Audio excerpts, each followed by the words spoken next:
Here is the news at 6. First, the highlights. Inaugural Energy Summit kicks off in Lagos as Governor Sanwo-Olu pledges state's commitment to delivering reliable and sustainable energy sector. President Tinubu declares national emergency on food security. On the foreign scene, United States President Donald Trump threatens to strip Harvard University of tax-exempt status.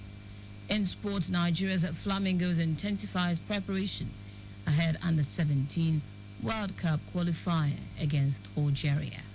Now the details. I am Taiwo Baruwa.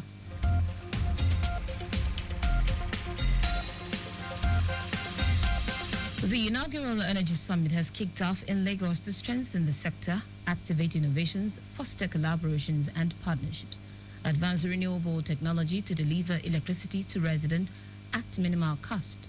While declaring the summit open, Governor Babajide Sanwo-Olu said the state's government is committed to delivering a self-sufficient, reliable and sustainable energy sector, making Lagos not just a mega city but a smart city with a thriving economy. Governor Sanwo-Olu called for concerted effort from all stakeholders to deliberate, collaborate and ensure that long-lasting solutions are achieved to strengthen the energy sector and ensure that no home remains in darkness. So it's really a call for all of us to do whatever we need to do to make sure that we can turn around this very, very quickly.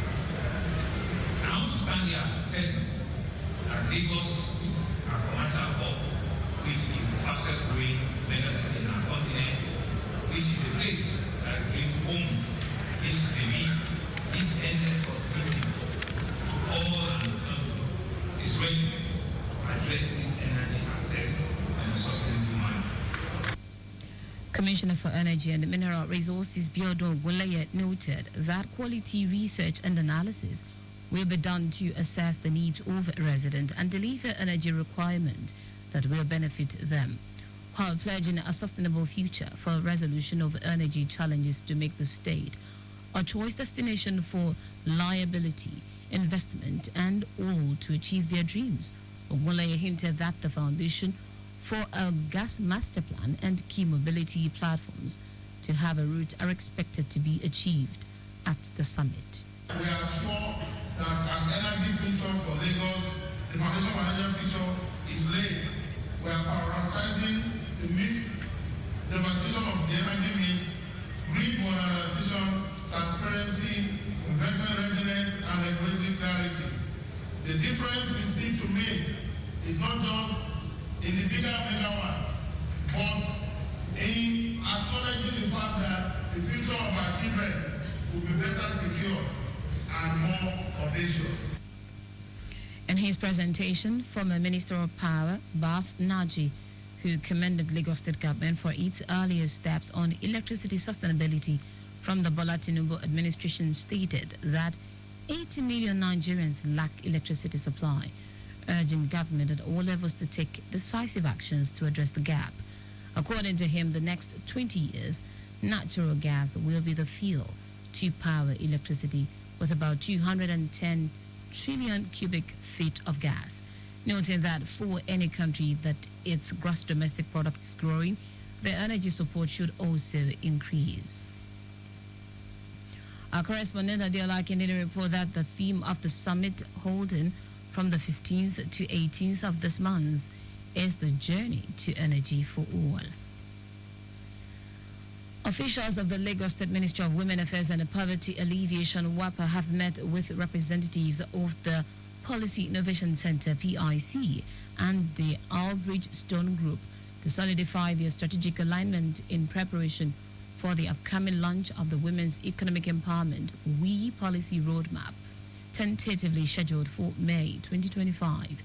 The meeting provided an opportunity for the newly appointed Permanent Secretary of WAPA, Reinhard Onigbanjo, to engage with key stakeholders and discussions centered on crucial milestones, including data validation exercise slated for April 29. Onigbanjo affirmed that WAPA, following approval from the Lagos State Executive Council, is committed to domesticating the women's economic empowerment policy. a critical step in translating the roadmap into tangible outcomes for women across the state. The forward operation base of the Nigerian Navy in Igbokoda, Ondo State has destroyed 8 illegal bunkering sites in the state. Speaking with journalists in Igbokoda, the commanding officer of the base, Navy Captain Aliyu Usman, said the illegal bunkering site was uncovered at Obiakiboye seaside community in Ilaje local government area of the state. According to Usman, the perpetrators fled the area upon sighting the naval team abandoning the illegal site. The commanding officer warned all criminal and economic saboteurs operating in the maritime domain to desist from their activities, saying the Navy would maintain a zero-tolerance stance on maritime criminality and crude oil theft. Now to the rest of the stories. President Bola Tinubu has declared a national emergency on food security, urging expanded irrigation infrastructure and participatory water resource management nationwide. Tinubu made the declaration while declaring open the 6th African Regional Conference on Irrigation and Drainage in Abuja. President Tinubu, who was represented by the Secretary to the Government of the Federation, George Akume, urged African nations to adopt innovative strategies in addressing the continent's irrigation and water management challenges. He described the conference theme, Tackling Irrigation Development and Water Management Crisis in Africa, as a clarion call to action for sustainable agriculture and economic resilience. In his remarks, the Minister of Water Resources and Sanitation, Joseph Usev, said the government had completed several landmark initiatives under the Transforming Irrigation Management in Nigeria project. Usev revealed that River Basin Development Authorities had developed more than 153,000 hectares of irrigable land, being partially commercialized to attract private sector investment. The Nigeria Center for Disease Control and Prevention, NCDC, says Lassa fever has claimed over 127 lives across 18 states in Nigeria. According to the NCDC, Ondo, Bauchi, and Edo State account for more than 70% of the confirmed infections. In its latest weekly situation report, the NCDC said 674 confirmed cases have been recorded from suspected cases between January and April 6. In spite of the high fatality rates, NCDC said that no new healthcare worker infections were recorded during the reporting week. Lassa fever is a viral hemorrhagic disease transmitted primarily through contact with the urine or feces of infected rats, which can also spread from person to person through bodily fluids, contaminated objects, or infected medical equipment.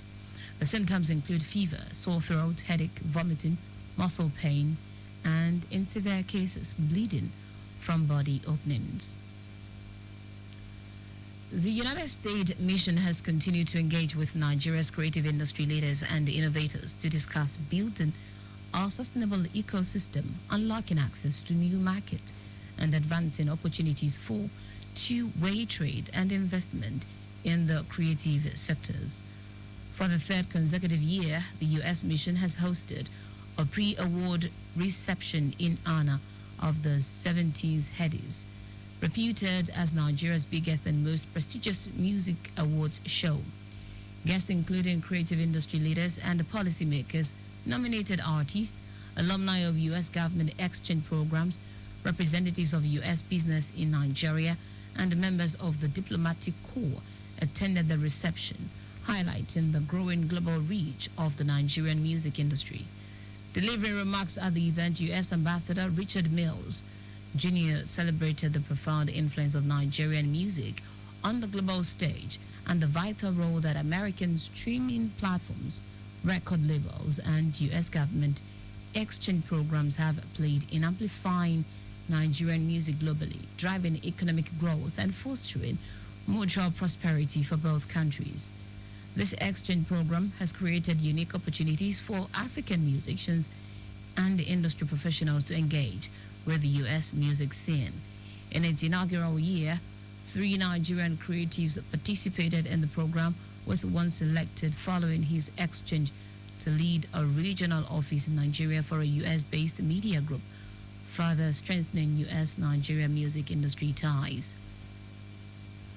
In foreign news now, United States President Donald Trump has threatened to strip Harvard University of its tax-exempt status after the elite U.S. university refused to accept far-reaching policy changes ordered by the White House. Trump had already moved to freeze $2.2 billion of federal funds in retaliation for the top university's defiance of the administration's push to bring campuses to heel. The president said Harvard should lose its tax-exempt status and be taxed as a political entity if it does not submit to his demand for the college to change the way it runs itself, including selection of student and authority for professors. In sport now, Nigeria's under-17 girls Flamingos have stepped up preparations for this week's FIFA Under-17 Women's World Cup final qualifying round first leg clash with their counterpart from Algeria, scheduled for the Remo Stars Stadium in Ikene Remo. The 2022 World Cup bronze medalist, under the watchful eyes of the head coach Bankole Olowokere and his assistant, have remained in camp at the Remo Stars Sport Institute since the demolition of South Africa's Botswana over 2 legs last month. Both teams will battle things out in the return legs at the Stade Mustafa Chaka in Blida on Friday, 25th April, with a winner on aggregate qualifying for the FIFA Under-17 Women's World Cup finals. This year's FIFA Under-17 Women's World Cup will be hosted by Morocco from October 17 to November 8.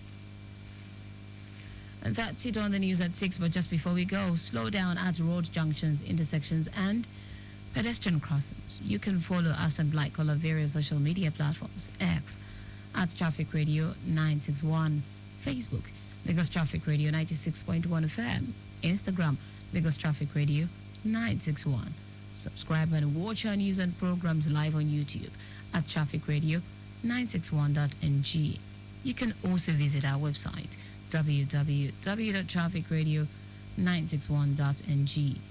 Did you know that the Sanwo-Olu administration deployed traffic light and CCTV cameras in strategic places in the state? You can get more details on the Lagos State Government website.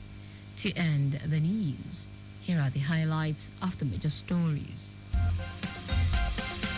The inaugural Energy Summit has kicked off in Lagos to strengthen the sector, activate innovations, foster collaborations and partnerships, advance renewable technology to deliver electricity to residents at minimal cost. President Bola Tinubu has declared a national emergency on food security, urging expanded irrigation infrastructure and participatory water resource management nationwide. We also told you that the United States President Donald Trump has threatened to strip Harvard University of its tax-exempt status after the elite U.S. university refused to accept far-reaching policy changes ordered by the White House. And finally, in sport, Nigeria's under-17 girls Flamingos have stepped up preparations for the weekend's FIFA Under-17 Women's World Cup final qualifying round first leg clash with their counterparts from Algeria, scheduled for the Remo Stars Stadium in Ikene Remo. For contacts with the newsroom, send a message to info@trafficradio961.ng. That ends the news broadcast compiled by Adesuwa Ejoyoka. I am Taiwo Baruwa. Thank you for listening. Good evening.